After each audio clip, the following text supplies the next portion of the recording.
Hello दोस्तों, स्वागत है आपका। आज के वीडियो में मैं आपको जो SC ST certificate, OBC certificate या फिर EWS सर्टिफिकेट, जो भी आपको एग्जाम में अप्लाई करते समय जो फॉर्मेट की जरूरत होती है, जो डॉक्यूमेंट वेरिफिकेशन में आपको चाहिए होता है, उसके बारे में मैं आज जानकारी आपको देने वाला हूँ। देखिए, मैं SC ST सर्टिफिकेट से शुरू करूंगा। आपको FSC स्टाफ सिलेक्शन कमीशन के एग्जाम में जो लगता है सेंट्रल फॉर्मेट जो होता है और रेलवे में जो फॉर्मेट मिला है वो बता दूंगा, और आपको एक अंडरस्टैंडिंग मैं दे दूंगा कि फॉर्मेट से फर्क क्या पड़ता है और फॉर्मेट से आप ये कैसे डिसाइड कर सकते हैं कि आपने जिस फॉर्मेट में बनाया है वो आपके लिए वैलिड रहेगा या नहीं रहेगा। अभी रिसेंटली ग्रुप डी के डॉक्यूमेंट वेरिफिकेशन में एक भाई ने मुझे मैसेज करके बताया, जिससे मेरी टेलीग्राम पर काफ़ी देर बात हुई। उन्होंने बताया कि उनके पास जो सर्टिफिकेट रखा हुआ था FTSC सर्टिफिकेट, तो वो उनके पास कुछ फॉर्मेट का इशू था। फॉर्मेट में मतलब ओल्ड डेट्स का वगैरह था, यानी बने हुए की डेट तो नहीं थी, लेकिन जो यहाँ पर रेवोल्यूशन आप कई प्रकार के यहाँ पर देख रहे हैं, इस प्रकार के रेवोल्यूशन में कुछ थोड़ी सी दिक्कत थी।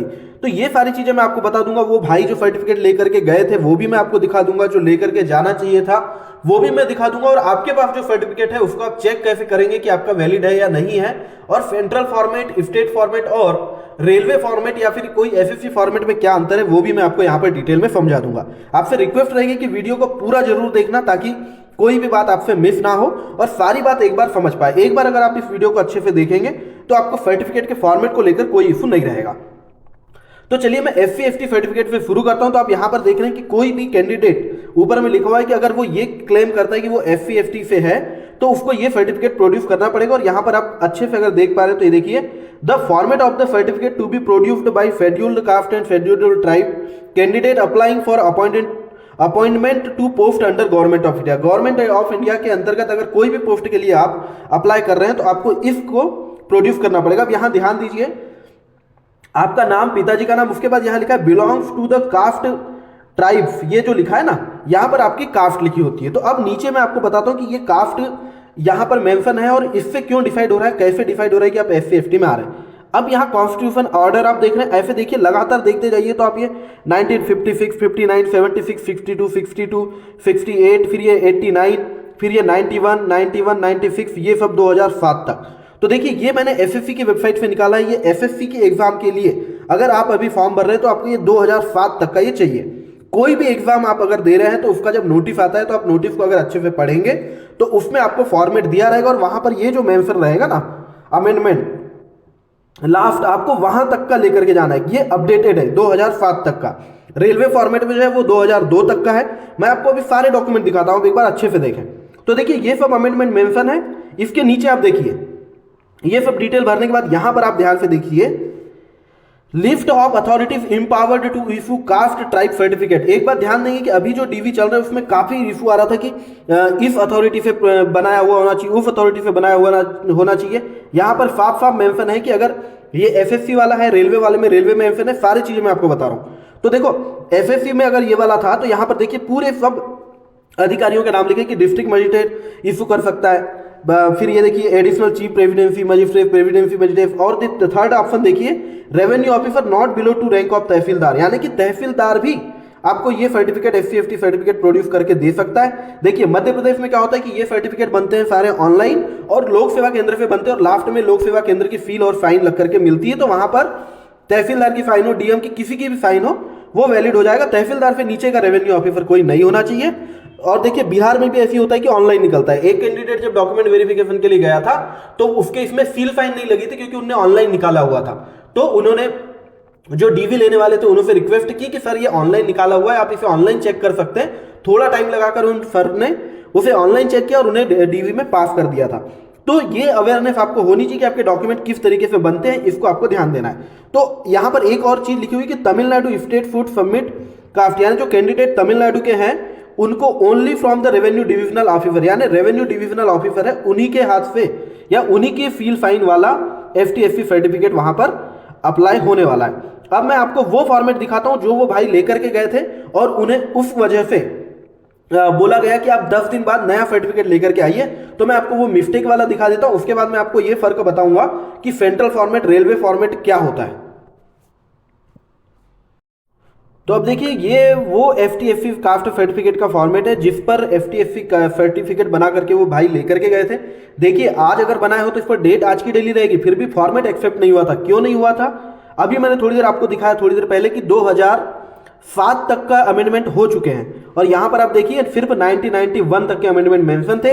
इसीलिए उन्हें इस बारे में बोला गया कि आप जाकर के नया वाला लेकर के आइए, जिसमें कि 2002 यानी रेलवे में वो गए थे, तो रेलवे फॉर्मेट अभी आगे दिखाऊंगा, उसमें यहां पर 2002 तक के मेंशन चाहिए थे, तो उन्होंने बोला कि 2002 तक के लेकर के आपको आना है, और उन्हें वापस कर दिया गया था। तो आप भी अपने डॉक्यूमेंट्स को चेक कर लीजिए कि वो फॉर्मेट के जो अमेंडमेंट्स है उसको मैच कर रहे हैं कि नहीं। तो ये SC/ST वालों के लिए हुआ। अभी मैं OBC भी बताऊंगा, उसके पहले मैं SC/ST का ही आपको रेलवे फॉर्मेट एक बार निकाल कर दिखा देता हूं।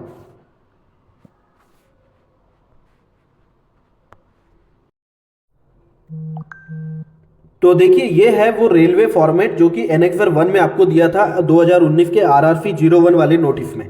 कोई भी एग्जाम के नोटिस में एनेक्सर में आपको फॉर्म का फॉर्मेट दिया होता है, आपको उस फॉर्मेट में लेके जाना होता है।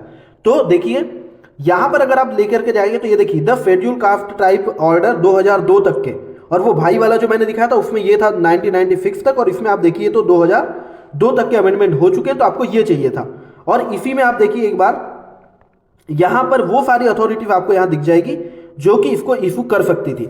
इसमें देखेंगे आप तो तीसरे नंबर पर लिखा है revenue officer not below to rank of tehsildar, यानी कि तहसीलदार भी इसको कर सकते थे, बाकी ADM ADO और DM सारे लोग यहां पर कर सकते हैं। इसको आप पढ़ सकते हैं, और अलग अलग स्टेट के लिए थोड़ा सा अलग अलग रूल भी यहां पर लिखा हुआ है, तो इस तरीके से आप पढ़ सकते हैं। अब मैं आपको दिखाता हूं कि OBC सर्टिफिकेट जो होता है, जो कि रेलवे फॉर्मेट है, और स्टेट फॉर्मेट जो सेंट्रल फॉर्मेट होता है, उसमें क्या अंतर है। तो देखो नीचे यहां पर एनेक्सर 2 में OBC सर्टिफिकेट का फॉर्मेट दिया है।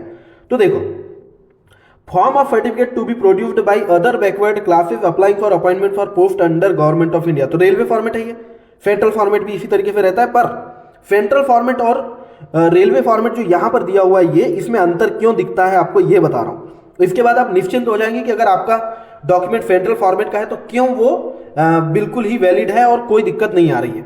ये देखिए इसको अगर आप देखेंगे तो लिखा है the authority issuing the certificate may have to mention the detail of resolution of government of India in which the case caste of the candidate as OBC। और क्या लिखा है as amended from time to time, यानी कि सारी की सारी चीजें जो टाइम टू टाइम अमेंड हुई है उसके बावजूद आपकी कास्ट जो है वो OBC में आती है, ये दिखना चाहिए। और यहां फील रहेगी तो फील आपके लोक सेवा केंद्र से लगती है, और ये देखिए यहां पर आपकी सारी डिटेल्स भरी रहेगी, और यहां पर देखिए नॉन क्रीमी लेयर वाला ये भी सेक्शन यहां पर लिखा हुआ है। तो देखिए जो सेंट्रल फॉर्मेट होता है ना, उसमें बस यही चीज जो यहां पर अलाउ करी हुई है कि अथॉरिटी मेंशन करेगी टाइम टू टाइम जो अमेंडमेंट हुए हैं, तो वो उसमें मेंशन रहते हैं, बात खत्म होती है। यानी यहां पर जब अलाउ कराए कि लिखे हुए हो सकते हैं तो बिल्कुल सेंट्रल फॉर्मेट वैलिड रहेगा। इसीलिए अभी तक एक भी केस ऐसा देखने में नहीं आया कि कोई सेंट्रल फॉर्मेट का सर्टिफिकेट लेकर के गया हो और उसे बोला गया हो कि स्ट्रिक्टली रेलवे फॉर्मेट में लेकर के आओ। ये था OBC कास्ट सर्टिफिकेट। अब मैं आपको EWS को लेकर के भी एक थोड़ी सी चीज बता देता हूं। ये देखिए ये है EWS सर्टिफिकेट का annexure 2 income and asset certificate to be produced by economy weaker sections EWS। यहां पर गवर्नमेंट ऑफ ब्लैंक क्यों है, क्योंकि ये आपकी स्टेट गवर्नमेंट इसको प्रोड्यूस करती है। गवर्नमेंट ऑफ स्टेट गवर्नमेंट जो है वो बना करके देगी, तो अब जिस राज्य से है वो यहां पर लिखा हुआ रहना चाहिए, और ये आपका सारी उसकी डिटेल्स है, और इस आधार पर आपका वो EWS सर्टिफिकेट बनता है। उसके बाद देखिए ये सारे पॉइंट यहां पर लिखे हुए हैं। The family for the purpose include the person, यानी परिवार में जितने लोग हैं ये सारी डिटेल ये आपको यहां पर मिल जाती है। तो इस तरीके से आपके सर्टिफिकेट्स बनते हैं। तो आपको बस यही देखना है कि जो अमेंडमेंट्स यहां पर मेंशन है, क्या आपके सर्टिफिकेट में इतने लेटेस्ट तक अमेंडमेंट मेंशन है। अगर मेंशन है तो आपका वैलिड होगा, लेकिन अगर ये 2002 के पहले कहीं पर भी अगर अमेंडमेंट खत्म होते हैं तो आपका सर्टिफिकेट के लिए वो आपको मना करेंगे। देखिए रेलवे फॉर्मेट में जब 2000 तक दिया इसीलिए वो 2002 तक का एक्सेप्ट कर रहे हैं, लेकिन अगर SSC में आप ये सर्टिफिकेट लेकर के जाएंगे जिसमें 2002 तक है तो वो आपको बोलेंगे कि 2007 तक के अमेंडमेंट वाला लेकर के आइए। इसी प्रकार से जो OBC सर्टिफिकेट था इसमें भी आप अगर देखोगे तो ये देखिए ये डेट लिखी है 13/9/2017 और उसके आगे 2 स्टार लगेंगे यहां पर, यानी कि आप अगर OBC सर्टिफिकेट लेके जाते हो तो ये वाला यहां तक के अमेंडमेंट इसमें मेंशन्ड होने चाहिए।